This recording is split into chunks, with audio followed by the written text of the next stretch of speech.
great faces do I see in this room. I want to just say thank you, Chairman Sean Golden, for that great introduction. You are fabulous. You always have been. Where are you? Over here? Monmouth County rocks! And then, how would you kick off a campaign for governor without Jersey Joe Piscopo, right?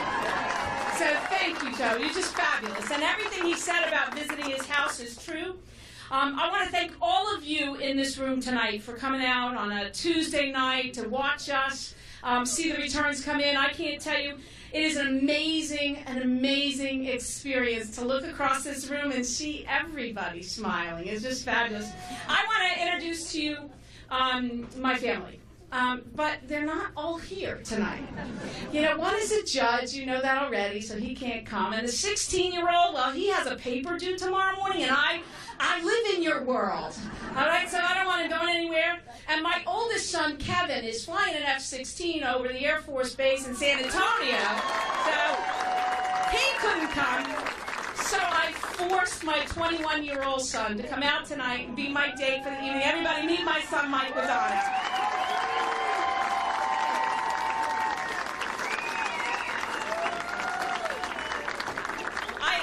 Tell you how hard it was for him to come out and do that, and I really did want to prove to all of you that I have a family. It's all right.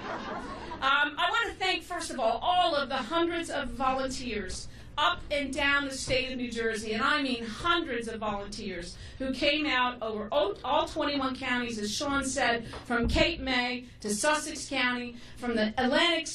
Was Cape May in the house?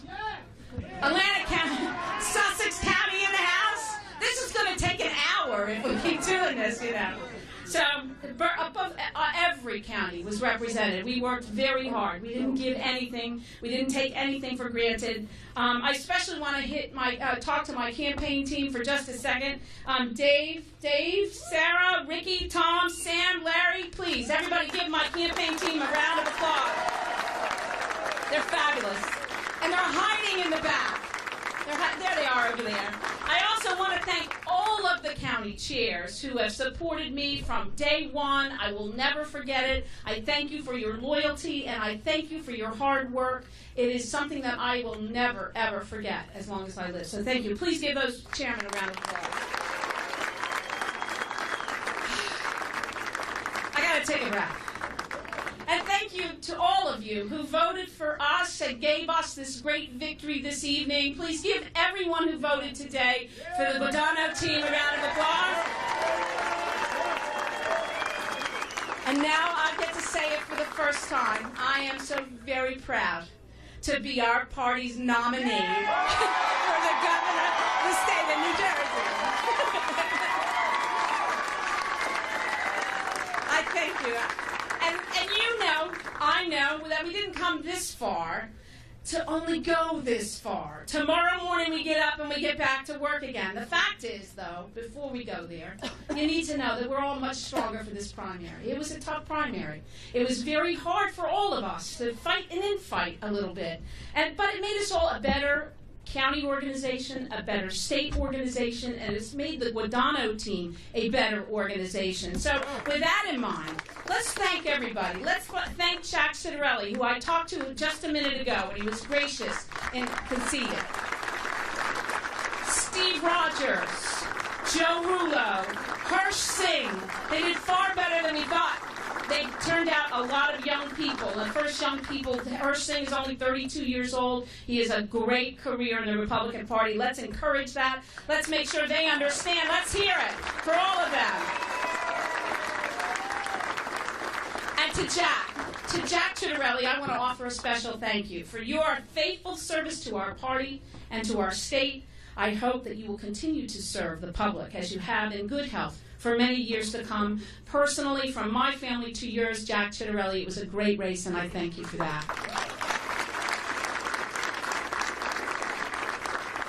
All right, now you need to know what we're running here for, right? To the people of New Jersey, I'm running for governor based on my values, based on my record, and based on my principles.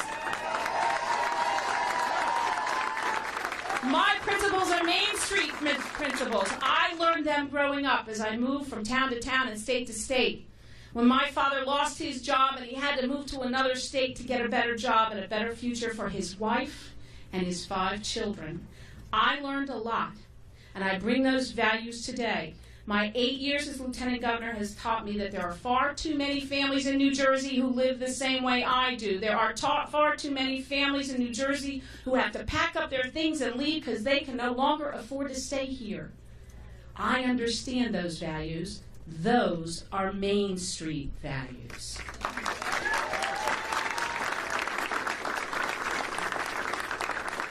I'm not running a campaign, though, on just talk. I'm not running a campaign on platitudes or empty promises. I am running a campaign on my record. Yeah.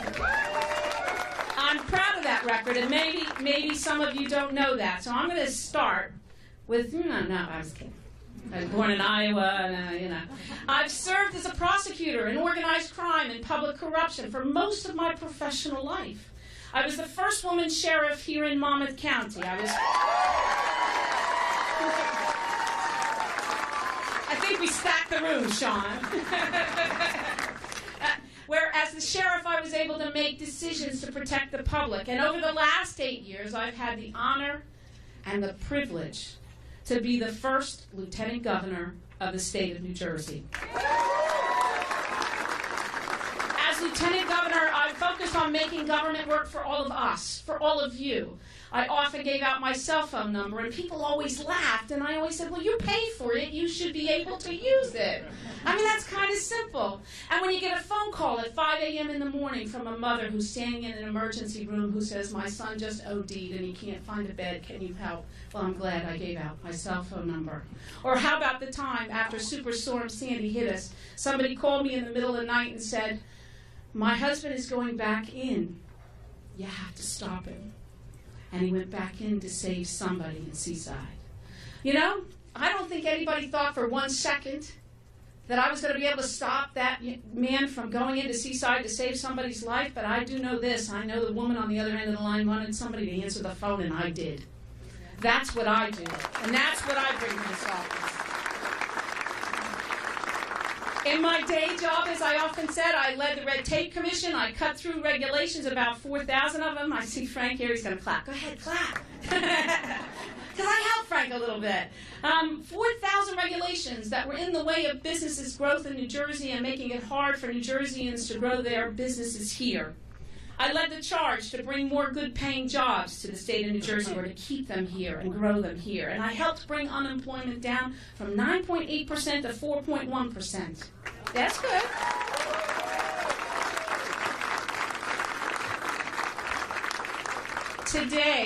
Today, there are more people working in New Jersey than there has ever been in the history of this state. Last year, a record number of small businesses decided to start their lives in this state. It was a historic record. But the problem is, when you look at the numbers, and I look at you, and I say, you should be feeling better about this. We should be happy. We're at 4.1%. That's 3 points below the national average. But I look you in the eyes, and I know you don't feel better. You don't feel like you can stay in New Jersey. You know what the problem is in New Jersey today. The same thing that was the problem in 2009 when we had 10% unemployment and we were fighting to keep businesses here in New Jersey. They couldn't stay anymore because they couldn't afford to live here, is the problem we now have when it comes to families in New Jersey. In 2017, they can no longer afford to live here. They can find jobs here, but they're moving to New York and Pennsylvania. They're forced to live there because we can't afford to live here anymore. This campaign, our campaign, is about making New Jersey affordable for everyone.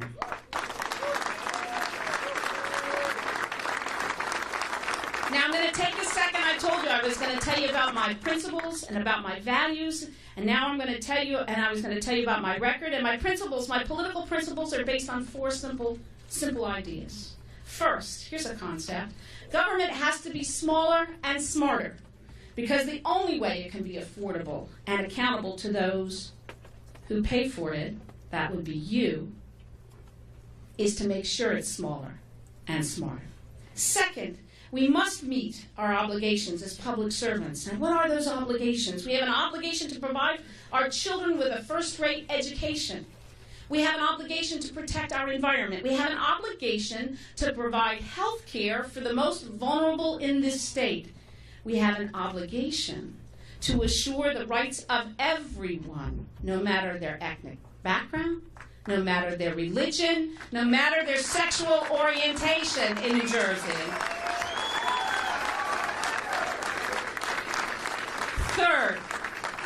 Third, and this is something new we have to work on, right? We must all work together because results matter.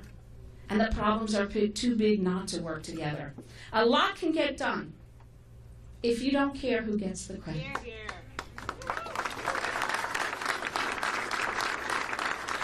And finally, my most important principle, I think, is leading means that you have to have the conviction to make tough decisions, but you have to have the compassion to help those who need the help the most.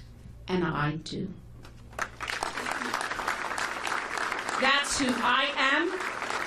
That's the mindset I will bring to the office of the governor of the state of New Jersey. Now, tonight, we know who this race is going to be against, don't we? Money, that was good. I like that. The next governor has come down to two very different people, Phil Murphy and Kim Guadagno. Yeah, all right, I'll take that.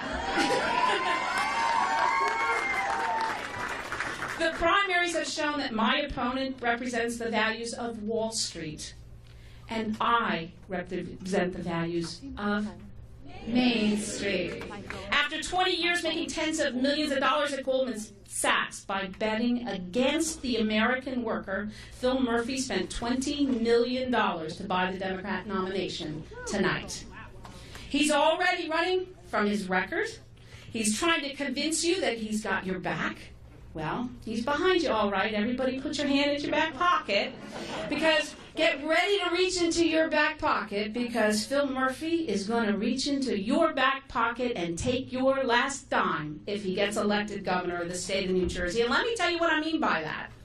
First, New Jerseyans have already seen this movie. They elected a governor with Wall Street values once before. We know how that movie ended, and we won't be fooled again. Next, yeah, you should say that. Next, I say we need a governor who will put people before profits, who will put Main Street before Wall Street, and here's what's most important, who will put the best interests of New Jersey's families ahead of the special interests. My opponent has already promised to increase spending by billions of dollars for those special interests, while I'm committed to spending less of your money and having less of your money being sent to Trenton in the first place. And I'm committed that if you do send your money to Trenton, that we audit that money to make sure it's spent the way you want it to be spent, to make sure you're getting your money's worth. My opponent has openly promised to increase the taxes on the most taxed people in the country. That's his promise. If we elect Phil Murphy governor of the state of New Jersey, then the only person who will be able to afford to live in the state of New Jersey will be Phil Murphy. My opponent is simply out of touch with the world that we're living in, and I'm standing with you. I hope you're standing with me, because we need to make New Jersey more affordable again. The choice in November is clear, crystal clear. Let's not go backward to the days of John Corzine and Goldman Sachs, of high taxes, high unemployment, and an economy in a free fall.